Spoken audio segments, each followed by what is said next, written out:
Dragons in the Clouds. By David Blair. Review by Barry Boy. Dragons in the Clouds is a well-edited novel in the third person in the genre of historical fiction or fantasy and is aimed at young teenagers. The story of Dragons in the Clouds is actually set in two epochs and on two continents. The main characters in the present-day setting of the United States are Ray Evans and his young daughter, Reilly, and at some unspecified time in the distant past, in the kingdom of Albion, we meet King Arturus, Merlinius, Sir Solomon, David and his pet baby dragon, Rago.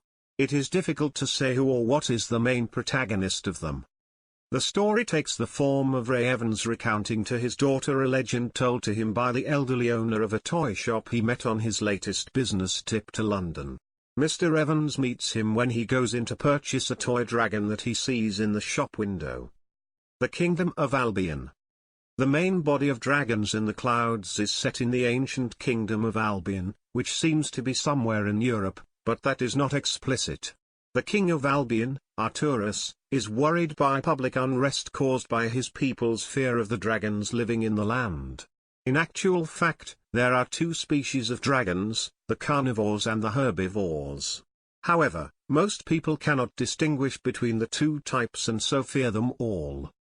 In an attempt to garner favor and quell the unrest, Arturus sets his royal knights, led by Sir Solomon, the task of exterminating all the dragons in the country.